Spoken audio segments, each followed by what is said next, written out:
हाँ बेटा नमस्ते। आप लोगों ने पिछले वाले वीडियो में देखा था ठोसों में अपूर्ण, और ठोसों में अपूर्णता की बात बेटा आपको पहले से समझ में आ गई होगी कि ठोसों के अंदर जो अभिव्यक्ति होते हैं एक निश्चित व्यवस्था में व्यवस्थित होते हैं, लेकिन ये जो कंडीशन है केवल 0 केल्विन पर संभव है। अब 0 केल्विन पर संभव है, जैसे जैसे अपन जाते हैं रूम टेम्परेचर बढ़ जाएंगे, तो रूम टेम्परेचर पर जब जाते हैं तो ठोसों के अवयवी कणों के अंदर कुछ अव्यवस्था उत्पन्न हो जाती है, और इस अव्यवस्था को ही बोला जाता है बेटा ठोसों में अपूर्णता। अब यहाँ पर ठोसों में अपूर्णता की बात हो तो पिछले वीडियो के अंदर मैंने आप लोगों को ठोसों की अपूर्णता के प्रकार बताए थे। तो पहला प्रकार था, उसके अंदर आप लोगों ने देखा था, कौन सा देखा था बेटा? पहला प्रकार आप लोगों ने मैंने बताया लास्ट एक स्टीकियोमेट्रिक त्रुटि बताई थी, लास्ट वन। और स्टीकियोमेट्रिक त्रुटि के अंदर आप व्यक्तिगत दोष, बिंदु दोष और एक स्टीकियोमेट्रिक दोष, शॉर्ट की दोष, और एक आपने देखा था बेटा फ्रंकले दोष। एक एग्जांपल है ACBR का, वो फ्रंकले और शॉर्ट की दोनों में आता है। तो उसके बाद जो अगला टॉपिक था मैंने आपको उस वीडियो में डाला था, उस वीडियो में लिखा था दूसरा जो प्रकार था, दूसरा प्रकार है बेटा अशुद्धता दोष। दूसरा प्रकार कौन सा बेटा? अशुद्धता दोष या अपूर्णता बोल सकते हैं। अब अशुद्धता का मतलब अपन जानते हैं किसी भी शुद्ध क्रिस्टलीय ठोस के अंदर कोई पदार्थ मिला दे, तो हमारे पास एग्जांपल की बात करें, जैसे आप लोग किसी क्रिस्टलीय ठोस की बात करें जिसके अंदर अपन एग्जांपल आपकी बुक का है, और एग्जांपल के रूप में मैं यहाँ पर यदि आप लोग गलित का मतलब गला हुआ, यदि आप गलित NaCl में आप लोग SrCl2 मतलब स्ट्रोंशियम क्लोराइड, या आप लोग CdCl2 मतलब कैडमियम क्लोराइड की अशुद्धि को मिला दें, तो मिलाने के बेटा आप लोगों को बता देता हूँ। देखिए इस प्रकार से हमने क्रिस्टलीय जालक NaCl का है, उसकी स्ट्रक्चर बना लेते हैं पहले, ताकि आपको ये स्पष्ट रूप से समझ में आ जाए। यहाँ पर ये NaCl क्रिस्टलीय जालक का आपको स्ट्रक्चर बना रहा हूँ। जैसे यहाँ पर Na+, तो इसके अंदर क्या आएगा? Cl-, ठीक है। यहाँ पर ये Na+, तो यहाँ क्या आ गया? Cl-, यहाँ पर Cl-, तो ये क्या आ गया? Na+, यहाँ पर ये Cl-, तो यहाँ पर क्या आएगा? Na+, यहाँ पर ये Na+, तो यहाँ पर क्या आएगा? Cl-, और यहाँ पर बेटा Na+, तो यहाँ पर क्या आएगा? Cl-। तो ये गलित अवस्था में हम कह सकते हैं सोडियम क्लोराइड है बेटा। गलित अवस्था में क्या है? सोडियम क्लोराइड है। और इस सोडियम क्लोराइड के अंदर आप लोग कुछ मात्रा के अंदर SrCl2 यहाँ आप जो डालना चाहो SrCl2 और CdCl2 की अशुद्धि मिलाए। जैसे अपन तोड़ते हैं बेटा, विभाजित करने से NaCl को हमने तोड़ा, इस कंडीशन के अंदर इसमें आया बेटा Na++ Cl- है, और अपन इसके अंदर अशुद्धि मिला रहे हैं, मान के चलो SrCl2 कहते हैं इसको, आप लोग कहोगे बेटा Sr+ का स्ट्रोंशियम आयन हो गया, और यहाँ पर ये 2Cl-। आगे बात समझ में? Na को तोड़ो तो Na+ हो, Cl- में टूटा, और SrCl2 की बात। अब देखो बेटा आपने क्या किया, इस गलित सोडियम क्लोराइड के अंदर किसकी अशुद्धि मिलाई? SrCl2 है। तो देखो बेटा जो Sr+2 है एक Na+ आयन को प्रतिस्थापित करेगा। क्या करेगा? एक SrCl2 सॉरी Sr+2 एक Sr+2 आयन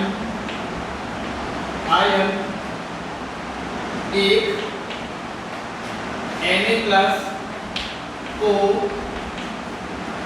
विस्थापित करता है। क्या करता है? विस्थापित करता है। अब देखो बेटा इस क्रिस्टल के जालक की तरफ क्या करेंगे? एक Na+ को हटा दिया और उसके स्थान पे क्या लगा दिया? Sr+2 लग गया। अब सुन लो बेटा, अब आवेश को बराबर करने के लिए क्या होगा कि भाई यहाँ पर अपन जानते हैं कि एक Sr+2 लगा, किसको प्रतिस्थापित किया? एक Na+2। लेकिन यहाँ पर जब आवेश बराबर करोगे तो एक इस कंडीशन के अंदर एक Na+ भी अपना स्थान छोड़ देगा। क्या करेगा? Na+ स्थान क्यों छोड़ा? क्योंकि क्योंकि बेटा आवेश को आप लोग संतुलित करोगे, क्योंकि जब आप Na+ पे तो एक आवेश है और Sr+2 पे कितना आवेश है, 2 है। तो 2 होने के कारण इस क्रिस्टल के जालक में जो जालक बिंदु दिखाई दे रहा है उसमें Sr+2 जब बैठता है तो एक Na+ वहां से क्या हो जाता है, विस्थापित हो जाता है। तो हम ये कह सकते हैं, प्रश्न इस प्रकार से भी पढ़ता है कि जब आप लोग गलित NaCl में SrCl2 या CdCl2 की अशुद्धि मिलाते हो तो किस प्रकार का दोष उत्पन्न होता है, उसको बोलोगे अशुद्धता दोष। दूसरी बात, Sr+2 या फिर Cd+2 जो आयन बैठता है मतलब किसी क्रिस्टल जालक में, तो उस कंडीशन के अंदर रिक्तिकाओं की संख्या कितनी होगी। तो रिक्तिकाओं की संख्या मतलब है कि एक Sr+2 है तो एक रिक्तिका बनेगी, 2 Sr+2 जोड़ा तो 2 रिक्तिका बनेगी, 3 जोड़ा तो आपकी 3 रिक्तिकाएं इसके अंदर क्या होगी बेटा, बढ़ जाएगी। और इस दोष को बोला जाता है कौन सा दोष बेटा, इस दोष का नाम है अशुद्धता दोष। अब लिखेंगे कैसे, लिखने का मतलब है कि जब गलित NaCl में SrCl2, जब गलित NaCl में SrCl2 व CdCl2 की अशुद्धियां मिलाते हैं, SrCl2 व CdCl2 की अशुद्धियां मिलाते हैं तो एक Na+ आयन को एक Sr+2 या एक Cd+2 आयन विस्थापित कर देता है और रिक्तिकाओं की संख्या Sr+2 या फिर Cd+2 आयन के बराबर होती है, इसमें क्रिस्टलीय जालक में। तो इस दोष को बोलोगे बेटा आप लोग कौन सा दोष बोलोगे, इस दोष का नाम है बेटा अशुद्धता दोष। वापस समझ आ गया ना बेटा, समझ में क्या बोलेंगे इसको, अशुद्धता दोष बोलेंगे। अब अगला जो दोष है बेटा तीसरा प्रकार, मैंने 2 प्रकार आपको बता दिए, स्टीकियोमेट्रिक वाला बता दिया, और तीसरा प्रकार है बेटा नॉन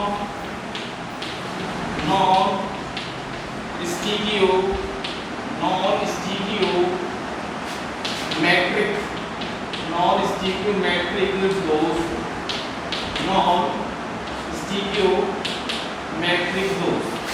नॉन का मतलब नहीं।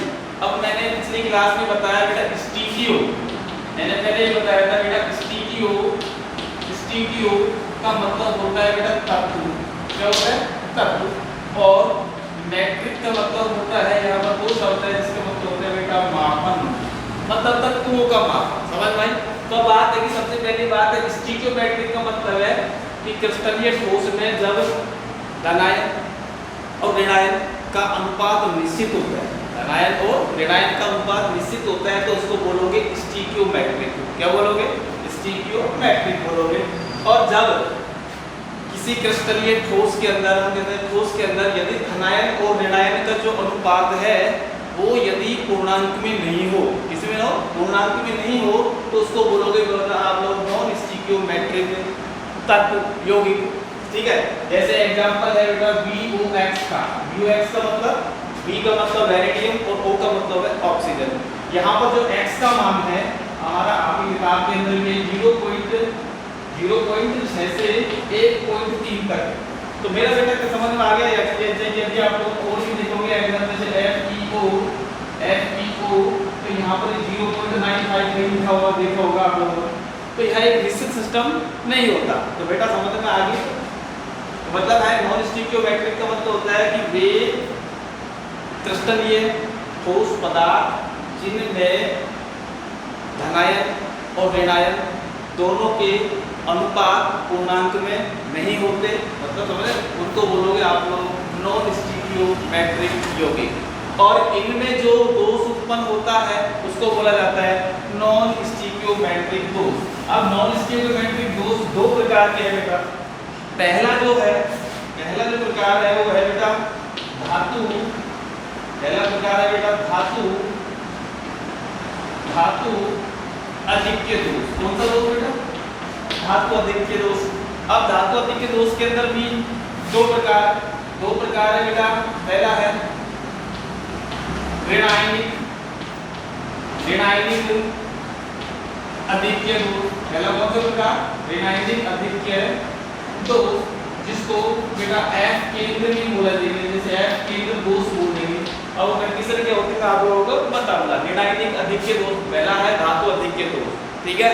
और उसमें पहला प्रकार बोल रहा हूँ ऋण आयनिक अधिक्य दोष, पहला धातु अधिक्य दोष विश्वास, दूसरा इसका ये जो है इसका एक दूसरा प्रकार है, पहला प्रकार है ऋण आयनिक अधिक्य दोष। और इसको आपको एफ केंद्र के मतलब एग्जाम में पूछा जाता है तो ये एफ केंद्र से आप क्या समझते हो, एफ केंद्र का मतलब क्या है, या एक सवाल आता है इस प्रकार से कि NaCl का रंग जो है वो है बेटा हल्का पीला, कौन सा है, पीला रंग, मतलब पीला बोलते हैं, हल्का पीला बोलते हैं, हल्का पीला। फिर KCl का और LiCl का, KCl का होता है बेटा बैंगनी रंग, कौन सा रंग होता है, बैंगनी, और LiCl का रंग जो होता है बेटा वो होता है गुलाबी, कौन सा होता है, गुलाबी। तो प्रश्न ये पूछा जाता है कि NaCl का हल्का पीला रंग क्यों होता है, भाई NaCl क्या है, क्रिस्टलीय ठोस पदार्थ है, KCl क्या है, क्रिस्टलीय ठोस पदार्थ है, LiCl क्या है, क्रिस्टलीय ठोस पदार्थ है। तो इनके रंग के बारे में पूछे, इसका रंग गुलाबी क्यों होता है, इसका रंग बैंगनी क्यों होता है, इसका रंग हल्का पीला क्यों होता है, तो कारण ये कि ये एफ केंद्र की वजह से, किसकी वजह से, अब बात है कि एफ केंद्र क्या है। और अपन जानते हैं बेटा कोई भी पदार्थ रंग तब प्रदर्शित करता है जब उस पर दृश्य प्रकाश आपतित किया जाता है, आपतित करने के बाद उसके जो निम्न अवस्था में इलेक्ट्रॉन्स होते हैं जब ये उच्च अवस्था में जाते हैं तो वापस जब आते हैं तो एक निश्चित तरंग दैर्ध्य की विकिरण का क्या करते हैं बेटा, उत्सर्जन करते हैं और उसका पूरक रंग हमारी आंखों के द्वारा दिखाई देता है। तो बात ये समझने की है कि भाई धातु अधिक्य दोष में पहला है बेटा कौन सा, ऋण आयनिक अधिक्य दोष, और इसको बोलोगे एफ केंद्र। अब इसको आप लोग सबसे पहले बात, जब यहां देखो बेटा ये जो है NaCl का क्रिस्टल है, क्या है ये NaCl का क्रिस्टल है, इस चीज को समझो पहले, फिर अपन चित्र बाद में बनाएंगे। NaCl का क्रिस्टल, और इसके अंदर यहाँ पर आप लोग यहाँ पर ये Na वाष्प, क्या सोडियम वाष्प, सोडियम वाष्प को यहाँ पर प्रवाहित करो, समझ आ गई, सोडियम वाष्प को यहाँ पर प्रोवाइड करते हैं तो यहाँ से जो Cl- आयन है, Cl- आयन मतलब क्लोराइड आयन है, ये इसकी सतह पर आ जाता है, कहाँ पे आएगा, सतह पे। तो वाष्प को इसका करोगे तो यहाँ से ये आया, अब क्या होगा बेटा, ये Na+ एक इलेक्ट्रॉन छोड़ेगा और Cl-, तो यहाँ पर जो इलेक्ट्रॉन है कौन छोड़ेगा, Cl-, तो Cl- छोड़ेगा तो यहाँ पर भी NaCl जो है क्या हो जाएगा, एक तरह से एकत्रित हो जाएगा। अब यहाँ से एक अतिरिक्त इलेक्ट्रॉन Cl- से एक अतिरिक्त इलेक्ट्रॉन बाहर निकलता है, क्या निकलता है, बाहर निकलेगा। अब बाहर निकलेगा तो इस पर जब दृश्य प्रकाश आपतित होता है, आदर्श प्रकाश, जो दृश्य प्रकाश बोलोगे विजिबल विजन वाला दृश्य प्रकाश आपतित होता है तो ये इलेक्ट्रॉन क्या करता है बेटा, निम्न ऊर्जा कक्षक से, ये इलेक्ट्रॉन निम्न ऊर्जा कक्षक से कहाँ जाता है बेटा, उच्च ऊर्जा कक्षक में। जब ये वापस आता है तो एक निश्चित तरंग दैर्ध्य की विकिरण का क्या करता है, उत्सर्जन करता है, और तरंग दैर्ध्य की विकिरण के आधार पर उसका रंग अलग अलग, इसलिए NaCl का रंग हल्का पीला, KCl का रंग बैंगनी, और LiCl का रंग कैसा होगा बेटा, गुलाबी होगा। तो अब बात समझ में आती है कि जब NaCl क्रिस्टलीय ठोस पदार्थ में Na वाष्प को क्या किया जाता है, विसरित किया जाता है, इसमें क्या किया जाता है, डाला जाता है, तो उस कंडीशन के अंदर Cl- जो क्लोराइड आयन है उसकी सतह से एक इलेक्ट्रॉन माइनस वाला छूट दे, और छूटने के कारण यहाँ पर एक केंद्र बनता है, उसको बोलोगे एफ केंद्र। अब इसको अपन चित्र के द्वारा समझाएंगे, चित्र के द्वारा यहाँ पे एफ केंद्र का मतलब, एफ का मतलब क्या होता है वो भी बताएंगे। इस प्रकार देखो बेटा, वही इस प्रकार है चित्र, 2 3 कितने ही बना देना, कोई दिक्कत नहीं है।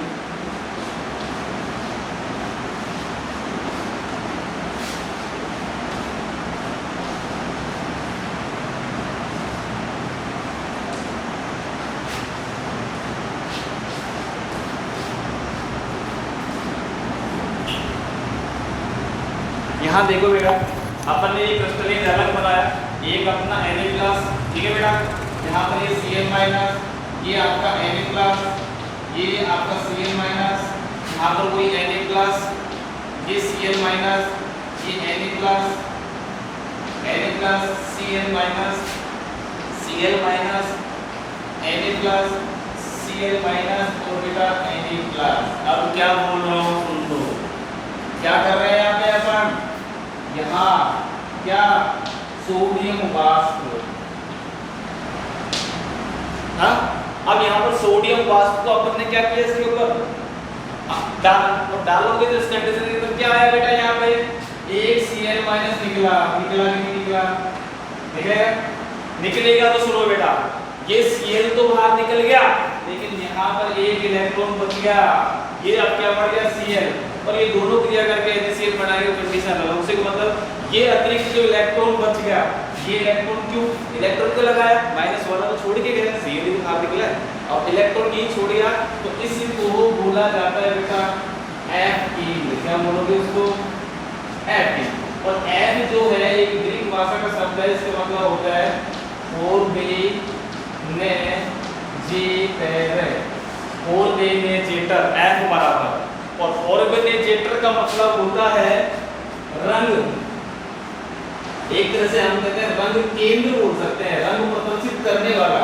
फोर्बेज F बराबर क्या है, फोर ग्रीक भाषा का शब्द है, F बराबर होता है फोर्बेजेनेटर, और फोर्बेजेनेटर का मतलब होता है रंग प्रदर्शित करने वाला केंद्र। क्या हो गया बेटा, रंग प्रदर्शित करने वाला केंद्र, और इस दोष को बोला जाता है ऋणायनिक आधिक्य दोष। तो यहाँ पर अब प्रश्न आ गया, वही अब से आप लोगों से सबसे पहले चित्र को बना, चित्र के अंदर Cl माइनस को हटाना और एक इलेक्ट्रॉन लगा देना, इसको बोला जाता है क्या, ये वाला जो सिस्टम दिखाई दे रहा है यहाँ से यहाँ तक मैंने बोला, इसका नाम ही क्या है, F के बराबर आयनिक इलेक्ट्रॉन है, और ये आयनिक इलेक्ट्रॉन इसके ऊपर 10 बार आप क्लिक करोगे तो बाहर निकलेगा और वापस आएगा तो रंग प्रदर्शित होंगे, NaCl का हल्का पीला, KCl का बैंगनी और LiCl का हल्का गुलाबी होता है, कारण धातु आधिक्य दोष, जिसके अंदर इसको बोलोगे ऋणायनिक आधिक्य दोष। का बात की है, इसमें कोई दिक्कत नहीं आएगी, हाँ ठीक है। तो नॉन स्टीरियोमेट्रिक दोष के अंदर आप लोगों ने पहला प्रकार पढ़ा, और पहला प्रकार क्या है बेटा, धातु आधिक्य दोष, और धातु आधिक्य दोष के अंदर भी पहला प्रकार जो आपने पढ़ा कौन सा पढ़ा है, ऋणायनिक आधिक्य दोष, जिसको आप लोगों ने नाम दिया था बेटा F केंद्र। क्या नाम दिया था, F केंद्र। अब अगला है बेटा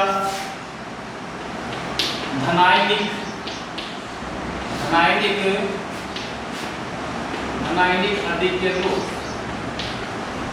ओके, ये धनायनिक आधिक्य दोष। अब धनायनिक का मतलब होता है, अब सुनो, जब आप लोग जिंक ऑक्साइड ZnO, और ZnO का जो रंग होता है बेटा पीला होता है, हल्का पीला, कैसा रंग होता है, जिंक ऑक्साइड का हल्का पीला। अब यहाँ पर ताप लगाए, कहने का मतलब इसको गर्म कर रहे हैं, क्या कर रहे हैं बेटा, गर्म कर रहे हैं, गर्म में आप ताप लिख सकते हो या आप डेल्टा लिख सकते हो, हाँ बेटा उसी चित्र बना। अब जिंक ऑक्साइड को जब गर्म करते हैं तो ये किसके रूप देगा बेटा, Zn+2 plus 1/2O2 plus 2E- 2 electron बाहर निकल गए इसके, आई बात समझ में।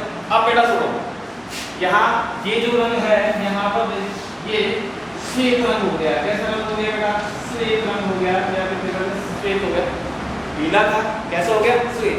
अब यहाँ पर जो अधातु है, धातु कौन सी है, ऑक्सीजन, ऑक्सीजन अपने इलेक्ट्रॉन्स को क्या कर देता है, त्याग देता है।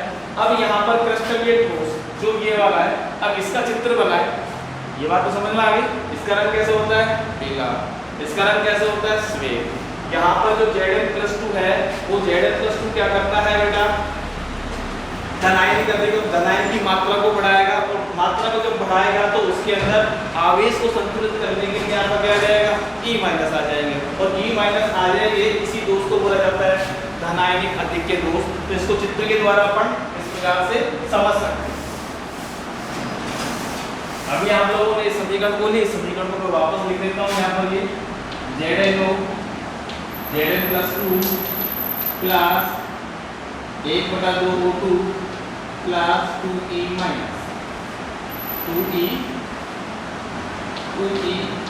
2 इलेक्ट्रॉन को बाहर निकालो। यहाँ रंग कैसा लिखेंगे बेटा, इसका हल्का पीला है, और यहाँ पर लिखेंगे इसको बेटा श्वेत, गर्म करेंगे तो क्या हो जाएगा, श्वेत हो जाएगा। तो वही कंडीशन आप लोग क्रिस्टलीय चालक बना लो इस प्रकार से,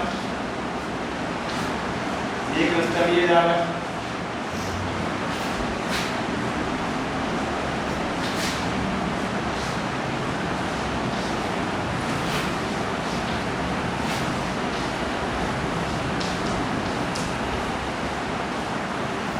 यौगिक दिख रहा है आपको कौन सा है, जिंक ऑक्साइड, मतलब Zn+2 बैठा दिया, ठीक है।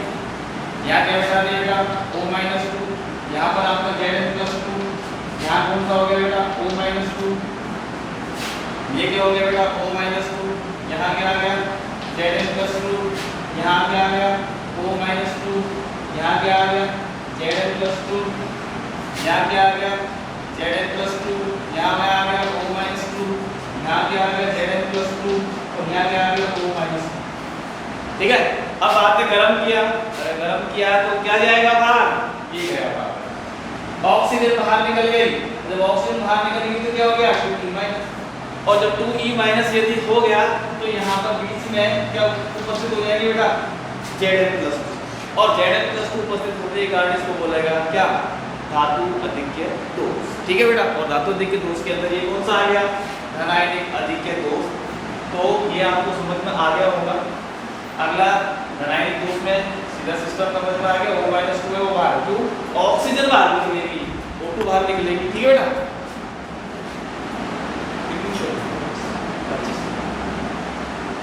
चलो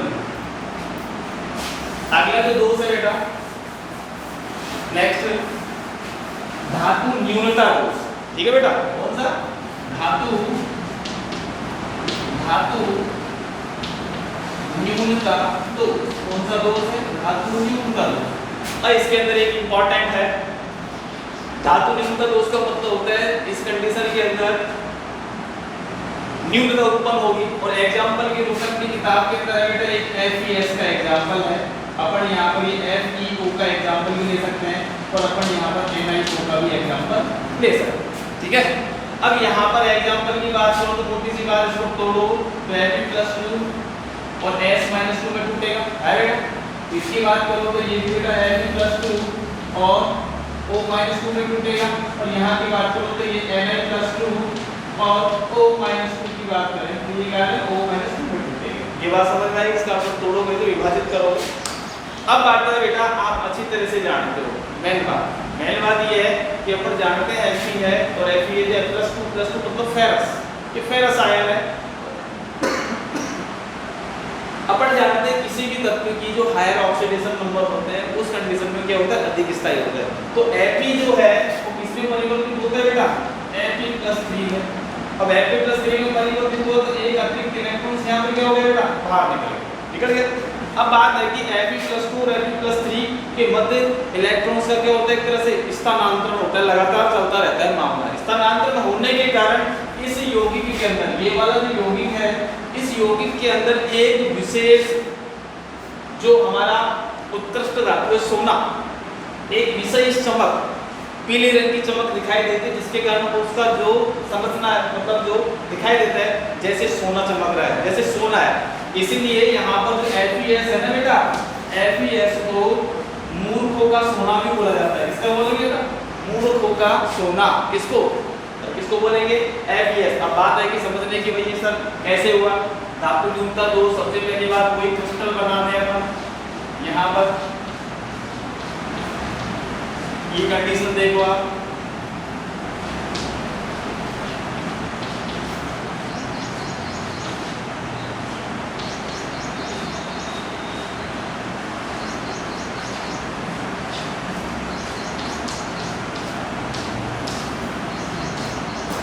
ठीक है बेटा। FeS का एग्जांपल ले रहे हैं और FeS का एग्जांपल की बात हो तो पहले ये क्या है बेटा, Fe+2 है, यहाँ S-2 लगा दो, ये Fe+2 और यहाँ पर ये S-2, फिर यहाँ पर कोई S-2, यहाँ पर ये Fe+2, ये S-2 है बेटा, S-2, यहाँ पर ये Fe+2, यहाँ पर ये Fe+2, Fe+2, S-2, Fe+2, S-2, ठीक है बेटा। अब सुनो, यहाँ पर क्या करता है, जो Fe फेरस आयन है वो अपना ऑक्सीकरण नंबर परिवर्तित करता है और Fe+3 में, आप सुन लो, यहाँ पर यदि एक Fe को हटा दें, इस Fe को हटा दिया और Fe को हटाने के बाद ये Fe+3 में परिवर्तित हो गया परिवर्तित। अब परिवर्तित हो गया तो उस कंडीशन के तरफ जानते हैं, यदि देखें कि 3 FeS फेरस को यदि आप लोग लगाओ और हटाओ, 3 फेरस आयन को यदि आप हटाओ तो उसके स्थान पर आप लोग 2 फेरिक आयन लगा सकते हो। तो ये क्या है बेटा, फेरस फेरिक में लगातार परिवर्तित होता रहता है और लगातार परिवर्तित होने के कारण यहाँ पर एक विशेष सोने की जैसी चमक दिखाई देती है, इसीलिए यहाँ पर फेरस सल्फाइड को मूर्खों का सोना बोला जाता है। क्या बोलेंगे बेटा, मूर्खों का। तो और भी एग्जांपल हमारे पास है, FeO है, NiO है, और अपन जानते हैं यहाँ पर 0.95 के आसपास होता है इसका। तो ये क्या है, नॉन स्टिकियोमेट्रिक सिस्टम है, तो यहाँ पर इसको बोलोगे मूर्खों का सोना। तो इस प्रकार से आपका बेटा धातु निर्भरता दोष आपके खत्म हुए। अगला जो टॉपिक बढ़ता है फिर वापस सुन लो बेटा, इस दोषों में कोई प्रॉब्लम नहीं है। यहाँ इंपॉर्टेंट टॉपिक तो ये वाला मूर्खों का सोना। दूसरा टॉपिक बनता है बेटा F केंद्र वाला। तीसरा बेटा शॉर्टकी और फ्रंकली दोष वाला टॉपिक बनता है कि इनमें अंतर क्या है, ये किसे कहते हैं। आपको ऐसा कुछ नहीं पूछा जाता कि पूरा वर्गीकरण हो, उसके अंदर आप लोग देख लेना। यदि कोई चीज समझ में नहीं आए तो आप कमेंट्स बॉक्स में बता सकते हो, ठीक है बेटा। अब नेक्स्ट टॉपिक होगा, वो होगा बेटा दोषों के अंदर चालकता की बात करेंगे, ठीक है। ओके, नेक्स्ट वीडियो में देखेंगे। धन्यवाद।